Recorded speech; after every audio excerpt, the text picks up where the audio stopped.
BBA, BCA, BCom computer కోర్సులో 100% placement లభించే ఏకైక డిగ్రీ కాలేజ్ కూకట్పల్లిలోని i3 degree college 8367215215. Hello Ram గారు. హాయ్ నారాజు.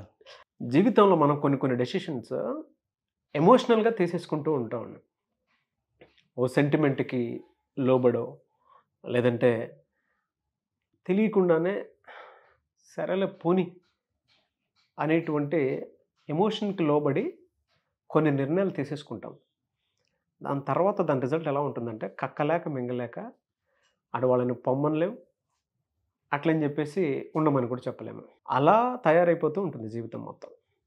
అయితే నా పాయింట్, ఆ డెసిషన్ మేకింగ్ అనేది ఎంతవరకు తీసుకోవాల్సినటువంటి అవసరం ఉంది? భావోద్వేగాలతో కూడుకున్నటువంటి డెసిషన్ అది నెగటివా పాజిటివా? దాని నుంచి ఎలా బయటపడాలి?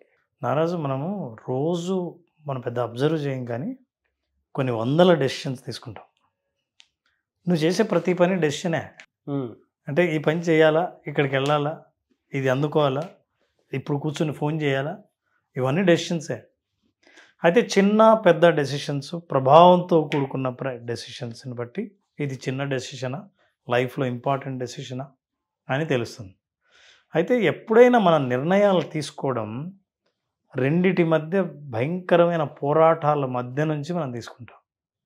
ఒకటి బ్రెయిన్, రెండోది హార్ట్.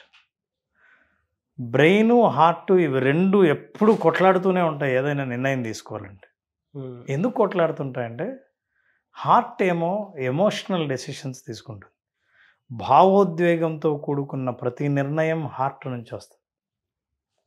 ఆలోచనతో కూడుకున్నవన్నీ బ్రెయిన్ నుంచి వస్తాయి. మనం తీసుకునే నిర్ణయాలు ఆలోచించి తీసుకున్నావా, భావోద్వేగంతో తీసుకున్నావా? ఇవి తీసుకుంటే వాటి ఫలితాలు ఎలా ఉంటాయి? మనం అసలు దేంతో ఆలోచించి తీసుకోవాలి? ఇది చాలా ఇంపార్టెంట్. అవును. ఉదాహరణకి మనం తీసుకునే నిర్ణయాల్లో హార్ట్ ప్లే అవుతుంది అనుకున్నాం, హార్ట్ మేజర్ రోల్ ప్లే చేస్తుంది అనుకుందాం, దీని పాత్ర ఎక్కువ ఉంది అనుకుందాం. మనిషి తీసుకునే నిర్ణయాలు ఎక్సైట్మెంట్. ఫర్ ఎగ్జాంపుల్, ఏదైనా సరే, అది నాకు నచ్చింది, నేను అది చేస్తాను, నాకు కావాలి, మీరు ఫస్ట్ చూపులోనే మీరు బాగా నచ్చారు, ఇవన్నీ ఎక్సైట్మెంట్లో తీసుకునే నిర్ణయాలు అంటే భావోద్వేగపూరితమైన ఎట్లాంటివి ఉంటాయంటే. రెండవది యాంగ్జైటీలో తీసుకున్న నిర్ణయాలు. ఫర్ ఎగ్జాంపుల్, నువ్వు ఎగ్జామ్ రాయాలి, చాలా టఫ్గా ఉంటుంది, చాలా కష్టం, అయితే ఈ సీట్ రావాలంటే నువ్వు ఈ స్ట్రెస్కు నువ్వు భరించాల్సిందే అని అన్నప్పుడు, ఈ యాంగ్జైటీ నుంచి తప్పించుకోవడం కోసం అయ్యో నాకు అసలు ఇదేం వద్దు అని తప్పించుకొని ఎగ్జామ్ రాయకపోవడమో, ఆ కోరిక వదులుకోవడమో మనుషులు చేస్తారు. అది భావోద్వేగమైన నిర్ణయం. లేదా యాంగ్జైటీ వల్ల ఒకదాని నుంచి తప్పించుకోవడానికి ఇంకొక నిర్ణయం తీసుకోవడం కూడా చాలా తప్పైంది. నేను దీనికి భయపడి వచ్చానని. సో నిజంగా నేను ఇష్టపడి కాదు, నా యాంగ్జైటీ వల్ల నేను ఒక నిర్ణయం తీసుకున్నాను. మూడవది యాంగర్, కోపంతో తీసుకునే నిర్ణయాలు.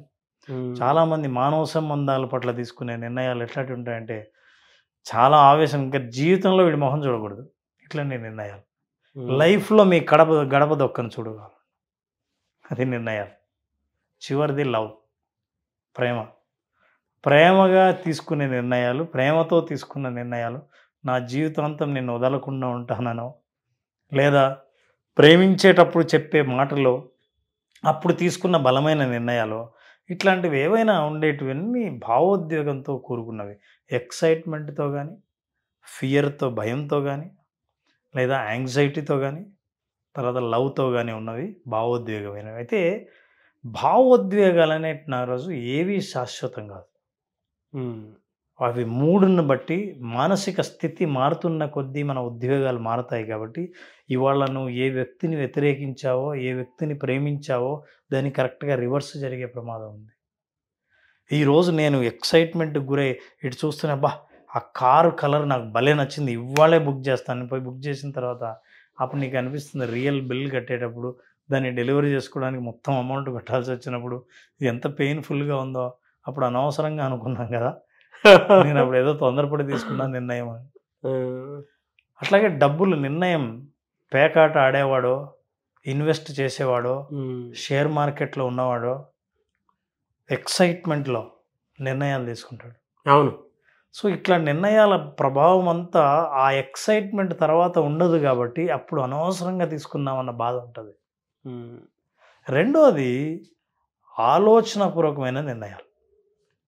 మొదటిది ఏంటంటే ఇంపల్సివ్గా తీసుకుంటారంటే ఉన్నట్టుండి అనుకున్నదే తడవు, ఆలస్యం లేకుండా నిర్ణయం తీసుకోవడం, నిర్ణయాన్ని ప్రకటించడం. నువ్వు నిర్ణయాన్ని ప్రకటించినప్పుడు ఎంత ప్రమాదం నారా? అవును. పబ్లిక్లో అందరికీ వినపడేటట్టు నువ్వు ప్రామిస్ చేసినట్లు ప్రకటించేస్తావు. ఇవన్నీ ఇంపల్సివ్. అయితే లాజికల్ లేదా కాగ్నిటివ్ డెసిషన్స్ అంటారు, ఆలోచనాపూర్వకమైన నిర్ణయాలు. అయితే ఈ నిర్ణయాలు ఎలాంటివంటే ఇందులో ఆప్షన్స్ ఏమున్నాయి, ఏ ఆప్షన్ అయితే కరెక్ట్, ఏది మనకు అనుగుణంగా ఉంటుంది, ఏది తీసుకుంటే భవిష్యత్తులో బాధపడకుండా ఉండగలం అని ఆలోచించి తీసుకునే నిర్ణయాలు. ఈ ఆలోచన అందుకే కొంతమంది తీసుకునే వాళ్ళు మెచ్యూర్డ్ డెసిషన్స్ అని ఎందుకంటారంటే వాళ్ళకి ఏది ఆలోచించాలో, ఏది వదిలేయాలో, ఏది పట్టుకోవాలో తెలుసు. ఉదాహరణకి అరే మనం అట్లా అనుకుంటాం కానీ దూరంగా చూస్తే కారు చాలా బాగానే ఉంటుంది, మెయింటెనెన్స్ ఎవరు చేస్తారు, అసలు కార్ పార్కింగ్ ప్లేస్ లేదు తెలుసా, తీసుకున్నాం అనుకో అని. అంటే ప్రాక్టికల్గా ఆలోచించేవాళ్ళు. ఒకవేళ నువ్వు ఎమోషనల్గా తీసుకున్నావు అంటే అయిపోయిన తర్వాత దాన్ని అప్పు తీర్చడానికి నేను ఎంత ఇబ్బంది పడుతున్నాను అని ఆ ఫ్రస్ట్రేషన్ నువ్వు అందరి చుట్టూ చూపిస్తూ ఉంటావు. అవును. సో ఆలోచనపూరితమైన నిర్ణయాల్లో ప్రతిదీ ఆలోచించాలా, ఎమోషనల్ ఫీల్ కాకూడదా, ఏది కరెక్ట్ అన్న ఆలోచన వస్తే ఈ రెండింటిని బ్యాలెన్స్ చేయడం చాలా ముఖ్యం. నేను భవిష్యత్తులో వచ్చే ఫలితాలను ఈరోజు అంచనా వేయగలిగే సామర్థ్యం నాకుంటే ఆలోచనాపూర్వకమైన నిర్ణయాలలో అందులో మంచి ఫలితాలు ఉంటాయి.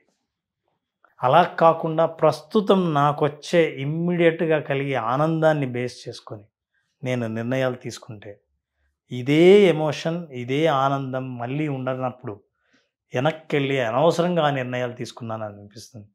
అది ఎవరికైనా ప్రామిస్ చేయడం కావచ్చు, ఆవేశంలో ప్రకటించడం కావచ్చు, చేతిలో ఉన్న డబ్బుని అప్పటికప్పుడు ఇన్వెస్ట్ చేయాలని అనిపించడం కావచ్చు, ఆశపడడం కావచ్చు, ఇవన్నీ ఎమోషన్కి సంబంధించి. అవును. ఆలోచన చేసేవాళ్ళు ఏం చేస్తారంటే క్యాల్కులేట్ చేస్తారు. They take risk, calculated risk. ఎంతవరకు రిస్క్ తీసుకోవచ్చు, ఎక్కడ కట్ చేయొచ్చు. కొన్నిసార్లు చెప్తారు, ఏమండి నేను ఈ వస్తువు కొంటా కానీ నాకు గనక ఈ వారం రోజుల్లో డబ్బులు వస్తే ఓకే చెప్తా, రాకపోతే మీకు చెప్తాను నేను తీసుకోనని. అంటే ఎంత ఆలోచించారు? అదేం లేదండి, మీ ఏది 100 6 అయినా 6 100 అయినా నాకు ఇది కావాల్సిందే, నేను కొంటా. చూడండి మీ దగ్గర డబ్బు లేకపోతే అప్పు తెచ్చైనా కొంటా, మాట ఇస్తున్నాను. ఎమోషనల్. సో ఈ రెండింటిని బ్యాలెన్స్ చేయడం అన్నది నేర్చుకోవాలి. ఈ బ్యాలెన్స్ ఎలా చేయగలుగుతామంటే మన వాల్యూని బట్టి ఉంటుంది. మనం దేనికి వాల్యూ ఇస్తున్నాం? అవును. నా రిచ్నెస్ని చూపించడం కోసం, దర్పాన్ని ప్రదర్శించడం కోసం నేను వాల్యూ ఇస్తున్నానా? అట్లా కాదు. సింప్లిసిటీ, ఒకరిని ఇబ్బంది పడకుండా ఉండడం, అప్పుల్లో ఉండి ఎక్కువ ఆందోళన పడకుండా ఉండడం నాకు ముఖ్యమైనది నా జీవితంలో. అయితే ఏ నిర్ణయం తీసుకోవాలి? అయితే ఈ 2 రకాలైన బ్యాలెన్స్ చేయాలి. దీంట్లో ఉన్న అడ్వాంటేజ్, డిసడ్వాంటేజ్ ఏంటంటే ఈ ఆలోచించి తీసుకునే నిర్ణయాలు ఆలోచన పేరుతో ఆ పుణ్యకాలం కాస్త గడిచిపోయేంత వరకు నువ్వు ఆలోచిస్తూనే ఉంటే నీ అనాలసిస్ పెరాలసిస్ దాకా దారి తీసేయడం ఉండకూడదు. సో మీరు ఏం చేస్తున్నారంటే, అవును మీరు ఏదో చెప్తా అన్నారంటే ఆలోచిస్తున్నా అంటారు. కొంతమంది చూసారా అసలు లైఫ్లో డెసిషనే తీసుకోవాడు. ఏమంటే ఆయన చాలా నిదానం అండి, స్లో అండి. ఇట్లాంటి వాళ్ళకు చాలా అవకాశాలు జారిపోవచ్చు. అవును. అంటే ఈ ఆలోచించి చేయడం వల్ల వచ్చే నష్టాలు ఏంటంటే, ఆలోచించడం వల్ల మీరు మంచి నిర్ణయాలు తీసుకోవచ్చు, మీరు ఆలోచించడం వల్ల ఒక గొప్ప అవకాశాలు కోల్పోవచ్చు. సో ఇది. రెండవది ఏంటంటే అవతల వాళ్ళు ఫ్రస్ట్రేషన్కి గురి అవుతారు. ఫర్ ఎగ్జాంపుల్ మీరు ఒక ఆర్గనైజేషన్లో లీడర్ అనుకోండి, ఒక పొలిటికల్ లీడర్ అనుకోండి. మీరు తీసుకునే నిర్ణయాలు ఆయన బాగా ఆలోచిస్తున్నాడు, ఎన్నాళ్ళు ఆలోచిస్తాడండి నాకు అర్థం కాదు. ఇక్కడ చాలామంది నష్టపోతుంటే ఆలోచించడం డెసిషన్ తీసుకోవాలని ఇట్లాంటి నష్టాలు ఉంటాయి. అవును. సో లాభాలు నష్టాలు 2 ఆలోచనాపూర్వకమైన నిర్ణయాల్లో ఉన్నాయి. కానీ ఈ రెండింటిని బ్యాలెన్స్ చేయడం ఎలా? ఫర్ ఎగ్జాంపుల్ నాకేదో ఒక పోస్టర్ వచ్చింది, సమ్మరు హాలిడేస్. ఏముంది అసలు పిక్చర్, ఫోటో, బీచ్ ఏరియా, ఈ ఖచ్చితంగా పోవాల్సిందే, నేను బుక్ చేస్తున్నా, ఇది కూడా ఇప్పుడు డిస్కౌంట్ ఇస్తున్నారు, పోవాల్సిందే అని. నువ్వు చాలా ఎమోషనల్, బొమ్మ చూస్తూనే ఇంపల్సివ్ ఫీల్ అయ్యావు, నిర్ణయం తీసుకోవాలనుకున్నావు. 2 రోజుల్లోనే ఎవరైనా కట్టిన వాళ్ళకి 50% డిస్కౌంట్ అన్నాను, కొట్టేశాడు, పే చేసాడు. ఇది ఎమోషనల్. అక్కడికి వెళ్ళిన తర్వాత ఈ సమ్మర్లో ఆ బీచ్ ఏరియాలో మామూలుగా వేడి లేదు, బయట తిరిగే మనిషే లేడు, ఛార్జీలు తక్కువ అని చెప్పి వచ్చి నిర్ణయం తీసుకుని వచ్చాము ఆవేశంగా. కానీ ఫోటోలో చూపించినంత అందంగా అనుభవం లేదు. అవును, అనవసరంగా వచ్చామన్న ఫీలింగ్ ఉంటుంది అక్కడ. అరే అంటే తక్కువ పే చేసినా అదంతా మొత్తం వృధా అయిపోయినట్టుంటుంది. ఈసారి మనం అలా చేయకూడదు అని ఆలోచిస్తారు. కొంతమంది ఆలోచిస్తూ ఇది వెళ్దామా వద్దా, ఎప్పటి నుంచో అనుకుంటున్నా అబ్బా ఈ ఊరు వెళ్ళాలని, వెళ్ళలేదండి, అతను ఎప్పుడూ వెళ్ళలేడు. అవును, బ్యాలెన్స్ చేయడం ఎలా? ఫర్ ఎగ్జాంపుల్ నేను చూశాను, ఓహో బీచ్ ఏరియాలు చాలా బ్యూటిఫుల్గా ఉంటాయి. ఇప్పుడు నేను ఆలోచించాల్సింది ఏంటంటే, నేను పిల్లలతో పోతుంటే టెంపరేచర్ ఎలా ఉంది అక్కడ, ఏం బట్టలు తీసుకెళ్ళాలి, ఎప్పుడు వెళ్తే బాగుంటుంది, ఈ బడ్జెట్ కరెక్టేనా అని కొంత టైం స్పెండ్ చేసి with in the time you will make a decision, but considering everything. True అండి. అంటే మనకు ఒక ఫీలింగ్ సాటిస్ఫాక్షన్ ఇస్తుంది అనుకున్నప్పుడు వెంటనే ఆ ఫీలింగ్ మీద డెసిషన్ తీసుకోకూడదు. మీరు చెప్పింది కరెక్టే. ఒక క్యాలిక్యులేషన్, అంటే దాని తర్వాత నెక్స్ట్ స్టెప్ ఒక థాట్ ఉండాలి. ఆ థాట్ జడ్జిమెంట్ని క్రియేట్ చేయాలి. అప్పుడు మాత్రమే మనం ఎమోషన్స్తో డెసిషన్ తీసుకుంటున్నామా, లేదంటే ఆలోచించే డెసిషన్ తీసుకుంటున్నామా, మన ట్రిగర్ని బట్టి మనం అయిపోతున్నాం అనేది. బట్ ఇందులో మంచి యాటిట్యూడ్ ఉంది. అంటే ఒక మనిషి మీకు ఎలా తెలుస్తాడు అని అంటే, కంప్లీట్గా ఆలోచనతో తీసుకున్న డెసిషనా, ట్రిగర్ అయితే తీసుకున్నటువంటి డెసిషనా. ట్రిగర్ అయితే తీసుకున్న డెసిషన్ అయితే అతనికి అది అలవాటు, ఆలోచించి తీసుకుంటున్నాడు అని అంటే అది అతని యాటిట్యూడ్, వెరీ క్యాలిక్యులేటివ్ అని చెప్పేసి అనుకుంటూ ఉంటారు. ఏం చెప్పారు సార్ అసలు చాలామంది నష్టంలో ఎవరినైనా ఎందుకండి ఇన్ని నష్టాలు ఇంత బాధపడుతున్నారంటే, ఆ రోజు ఆ డెసిషన్ తీసుకోకుండా ఉంటే బాగుండదు అనేది ఖచ్చితంగా ప్రతి ఒక్కరికి ఒక రోజు గుర్తొస్తుంది. Yes, fantastic. సో ఈ 4 కారణాలని ఆలోచించాలి నారాజు. మనం ఏంటంటే ఎక్సైట్మెంట్లో కానీ, ఫియర్లో కానీ, యాంగ్జైటీలో కానీ, విపరీతమైన ప్రేమ కలిగినప్పుడు కానీ నిర్ణయాలు ప్రకటించొద్దు, డెసిషన్ తీసేసుకోవద్దు. ప్రకటించితే నీ చేత డెసిషన్ తీసుకొని ఇస్తుంది ప్రపంచం. అవును, అందుకని బానిసని చేస్తుంది, బానిస. ఆ డెసిషన్లో ఇప్పటికీ ఉండి పని చేసుకున్నటువంటి వాళ్ళు చాలామంది ఉన్నారు. పెళ్ళిళ్ళు కూడా అలా చేసుకున్నటువంటి వాళ్ళు చాలామంది ఉన్నారు సార్. అవును, నేను అదే చెప్తున్నా. పెళ్ళి చేసుకున్న వాళ్ళు పొరపాటు పడినా అనుకున్న వాళ్ళు చాలామంది నాకు తెలిసి కామెంట్ బాక్స్లో వస్తుంది. బ్యాడ్ లక్ ఏంటంటే కెరీర్లో అటెండ్ డెసిషన్స్ రావు మళ్ళీ. అంటే కెరీర్ సక్సెస్ కోసం అని చెప్పేసి దాని మీద పెట్టే ఆలోచన పెట్టుబడి ఉండదు. మరి ఆలోచన చేసే నిర్ణయం తీసుకోవాలంటే మీ దగ్గర ఇన్ఫర్మేషన్, డేటా, పాస్ట్ హిస్టరీ, తక్కువ టైంలోనే ఇవన్నీ కలెక్ట్ చేయొచ్చు. వీటిని ఆలోచించండి. తర్వాత ఈ నిర్ణయం తీసుకున్న తర్వాత ఎగ్జాక్ట్లీ 1 year తర్వాత ఈ నిర్ణయం కరెక్టే అని మీకు అనిపిస్తుందా, అయిపోయింది. ఈ 4 అంశాలు మీరు అబ్జర్వ్ చేసి you make a decision. Yes. అయితే 2 బ్యాలెన్స్ చేయాలి నాది. ఫర్ ఎగ్జాంపుల్ చిన్న ఉదాహరణతో మనం ముగిద్దాం. వర్షం పడుతూ ఉంటుంది. వర్షం పడుతుంటే వెంటనే ఎవరో వంటల ప్రోగ్రాం పెడితే అక్కడ వేడి బజ్జీలు చేస్తుంటారు. నీకేమనిపిస్తుంది అంటే బా బజ్జీలు చేసుకుందామా అని అనిపిస్తుంది. మీరు ఇలా మాట్లాడుతుంటే నాకు నోరు అయితే మీకు ఆల్రెడీ అసిడిటీ ఉంటుంది. ఇప్పుడు ఏంటి, నాకు బజ్జీలు తినాలనిపిస్తుంది, తినొద్దా? అసిడిటీ ఉంది కాబట్టి మానేయాలా? అయితే ఇప్పుడు మీరు డెసిషన్ తీసుకోవాల్సి అంటే, నాకు ఏదో తినాలనిపిస్తుంది, వర్షం పడుతుంది, కానీ అసిడిటీ లేనిది ఏదైనా సెలెక్ట్ చేయాలి. వాడు చూపించాడు కాబట్టి అదే ఎందుకు తినాలి, అది ఇంపల్సివ్. కాబట్టి నేను ఏదైనా సరే ఈ వర్షానికి వేడివేడిగా ఏదైనా సరే అసిడిటీ లేనిది అని ఆ ఒక్క ఆలోచన ఇస్తే మీ నిర్ణయం మీరు ఎంజాయ్ చేస్తారు, ఇబ్బంది పడరు. Yes, that's how it. Thank you అన్న, thank you so much Ram గారు. Thank you. చాలామంది విజువలైజేషన్ క్లాస్ అడుగుతూ ఉన్నారు. అండ్ మీ దగ్గర పర్సనల్ కోచింగ్ తీసుకుందాం అనుకున్నటువంటి వాళ్ళు ఉన్నారు, ప్రొఫెషనల్గా మారదాం అనుకున్నటువంటి వాళ్ళు ఉన్నారు, అండ్ పర్సనల్గా వాళ్ళ జీవితాల్లో ఏదైతే మానసిక సమస్యలు ఉన్నాయో దాని నుంచి బయటపడదాం అనుకున్నటువంటి వాళ్ళు చాలామంది ఉన్నారు. అండ్ విజువలైజేషన్ క్లాస్లో, బేసిక్ క్లాస్లో అటెండ్ అవ్వాలి అనుకున్నటువంటి వాళ్ళు కూడా ఉన్నారు. సో క్లాస్ ఎప్పుడు ఉండే అవకాశం ఉంటుంది? నారాజు మే 20వ తేదీన మే 20 బేసిక్ విజువలైజేషన్ క్లాస్ని మేము స్టార్ట్ చేస్తున్నాం.